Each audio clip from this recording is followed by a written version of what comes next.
Hi everyone, நான் doctor Sasitharan. So இன்றைக்கி நம்ம பார்க்க போகிற மெடிக்கல் கண்டிஷன் நம்ம இன்ஃபெக்ஷன் சீரீஸில் என்னென்னு கேட்டிங்கன்னா, ரொம்ப காமனாக கண்ணை பாதிக்கிற ஒரு இன்ஃபெக்ஷன் தான். ஸோ ஸ்டைன்னு சொல்லுவோம், இல்லைனா கண்கட்டி. ஆஃப்தாலில் வந்து ஹார்டியோலம் எக்ஸ்டர்னம் சொல்லுவாங்க. ஸோ கண்கட்டி வந்து எல்லாருக்குமே வந்து அட்லீஸ்ட் நம்ம லைஃப்பில் ஒரு டைமில் 2 டைம் நமக்கு அடிக்கடி இந்த கண்கட்டி பிரச்சனை வந்திருக்கும். அந்த டைமில் நமக்கு வந்து நிறைய தொந்தரவாக இருந்திருக்கும். ஏன்னா கண் ஒழுங்காக பார்க்க முடியாது. அந்த கண்கட்டியோட வீக்கத்தினால வந்து நம்ம விஷன் பார்க்குற பார்வை கொஞ்சம் கஷ்டப்படும். ஸோ சில டைம் ஃபீவர் இருக்கலாம், ஃபீவர் இல்லாமலேயும் இருக்கலாம். இல்லை லோக்கலாக அந்த கண் இருக்க ஏரியாவில் மட்டும் செவந்து போய் கண்ணில் ரொம்ப நீர் வடிகிறது. ஸோ அந்த மாதிரி உங்களுக்கு தொந்தரவு கொடுத்துருக்கும். ஓகேங்களா? ஸோ இது குழந்தைங்கள்லேருந்து பெரியவங்க வரைக்கும் யாருக்கு வேணால் கண்கட்டி வரலாம். ஸோ மேஜராக கண்கட்டி வந்து ஒரு டைம் இல்லை 2 டைம் ரேண்டமாக உங்கள் லைஃப் டைமில் வந்திருக்கும். ஸோ அதை பற்றி தான் ஃபஸ்ட்டு பார்க்க போகிறோம். அதை நம்ம பேசிக்காக என்ன சொல்கிறோன்னா ஸ்டைன்னு சொல்லுவோம், இல்லைனா கண்கட்டின்னு சொல்லுவோம். ஸோ அது எதனால் வருது நம்ம பார்த்தோன்னு கேட்டிங்கன்னா, so majority of the time கண்கட்டி வந்து இந்த கண் லேஷஸ் இமைகள் இருக்குல்ல, ஸோ அந்த ரீஜனில் நம்ம வந்து அடிக்கடி கண்ணில் கை வச்சு துருத்துறதுனாலையோ இல்லைனா கண்ணை ரொம்ப திணித்து பார்க்குறதுனாலையோ அந்த மாதிரி டைமில் வந்து அந்த லேஷஸ் அந்த ஏரியாவில் வந்து இன்ஃபெக்ஷன் ஆகிறதுக்கான சான்ஸ் ரொம்ப அதிகமாக இருக்குது. ஸோ அது எதனால் இன்ஃபெக்ஷன் ஆகுதுன்னு கேட்டிங்கன்னா, நான் சொன்ன மாதிரி நிறைய டைம் சொல்லியிருக்கேன், குறிப்பிட்ட பாக்டீரியாஸ், அதாவது நம்ம கண்ணுக்கு தெரியாத நுண்ணுயிர் கிருமிகள் அந்த லேஷஸில் போய் உட்காரக்குள்ளே, எக்ஸாம்பிள் இந்த ஒரு இன்ஃபெக்ஷன் ஸ்டாஃப் சொல்லுவோம். ஸோ அந்த மாதிரி பாக்டீரியாக்கள் அந்த இடத்துல போய் உட்காரக்குள்ளே நம்ம அந்த இடம் இன்ஃபெக்ஷன் ஆகுது. ஸோ ஃபாலிகுலைட்டிஸ் சொல்லுவோம். ஆனால் நம்ம ஊரில் என்ன சொல்லுவாங்கன்னா, கண்கட்டி வந்துச்சுன்னா நிறைய டைம் வந்து உடம்பு ரொம்ப சூடாக இருக்குது, ஸோ தலைக்குழி சரியாயிடும் அப்படின்னு சொல்லுவாங்க. அது வந்து நம்ம பெரியவங்களோட நம்பிக்கைகள், நிறைய விஷயங்கள் அது. பட் சயின்டிஃபிக்காக ஆதாரபூர்வமாக பார்த்தீங்கன்னா, ஸோ கண்ணோடைய கட்டியில் அந்த லேஷஸில் வர இன்ஃபெக்ஷன் தான் வந்து இந்த கண்கட்டி, ஸ்டை, ஹார்டியோலம் எக்ஸ்டர்னம் சொல்லுவோம். ஸோ இன்னொரு வகையான டைப் இருக்குது, அது ஹார்டியோலம் இன்டர்னம் ஆர் கெலிசியான்னு சொல்லுவோம். அது வந்து இன்ஃபெக்ஷன் இல்லாமல் வர கட்டி. யூஸ்வலாக இந்த கட்டி வந்து கொஞ்சம் லைட்டாக சீழ்கோத்து பழுத்து வெடிச்சிடும், நீங்கள் ட்ரீட்மெண்ட் பண்ணாலும் பண்ணாட்டாலும். ரொம்ப ரேரான கண்டிஷனில் அது மற்ற இடத்துக்கு பரவி இந்த கண்ணில் பெரிய ஒரு வீக்கத்தை இல்லை செப்டல் செல்லுலைட்டிஸ் அந்த மாதிரி ஒரு சீரியஸான பிரச்சனையை உண்டாக்கும்.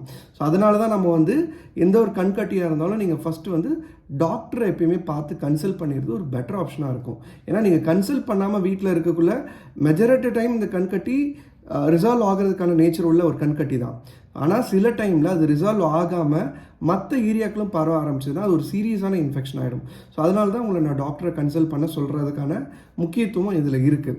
சரிங்க சார், இந்த கண்கட்டி நீங்கள் வந்து இந்த உடம்பு சூட்டுனால இல்லை, இது ஒரு பாக்டீரியா இன்ஃபெக்ஷனால தான் இந்த கண்ணில் போய் உட்காந்து அந்த இமைகளில் உட்காந்து வீக்கத்தையும் நீர் அதிகமாக வடிகிறது, எங்களால் ஒழுங்காக அந்த டைமில் பார்க்க முடியல, ஸோ வேறு ஏதாவது காரணங்கள் இதுக்கு இருக்கா சார் இந்த பாக்டீரியா இன்ஃபெக்ஷன் வந்து உட்காரது கேட்டிங்கன்னா, உங்கள் லைஃப் டைமில் 1 டைம் 2 டைம் ரொம்ப ரேண்டமாக வர கண்கட்டிக்கு பெருசாக எந்த ஒரு காரணமும் இருக்க போகிறதில்ல.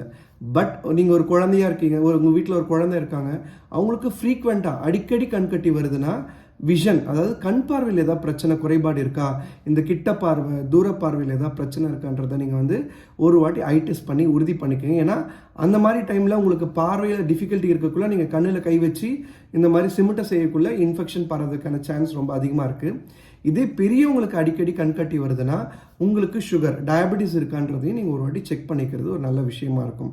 சரி சார், வேறு ஏதாவது வீட்டு ரெமெடி எங்களுக்கு சொல்ல முடியுமா, எல்லா வாட்டையும் டாக்டரை போய் நாங்கள் பார்க்க முடியுமா அப்படின்னு நீங்கள் கேட்டிங்கன்னா, வீட்டு ரெமெடி பொறுத்த வரைக்கும் நீங்கள் மேஜராக கொஞ்சம் இந்த ஒத்திரம் சொல்லுவாங்க, சுடுதண்ணி ஒத்திரம் அந்த மாதிரி மேலிட்டமாக வச்சிங்கன்னா அந்த வீக்கை கொஞ்சம் சீக்கிரமாக வத்த ஆரம்பிக்கும்.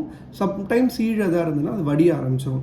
ஆனால் என்ன கேட்டிங்கன்னா, நீங்கள் ஒரு டாக்டரை பார்த்து இதர் டாபிக்கில், அதாவது அந்த கட்டி மேலே தடவுற ஆன்டிபயோட்டிக் ஸ்டார்ட் பண்ணுற மாதிரி இருக்குன்னா இது பாக்டீரியா இன்ஃபெக்ஷனால் வர்றது.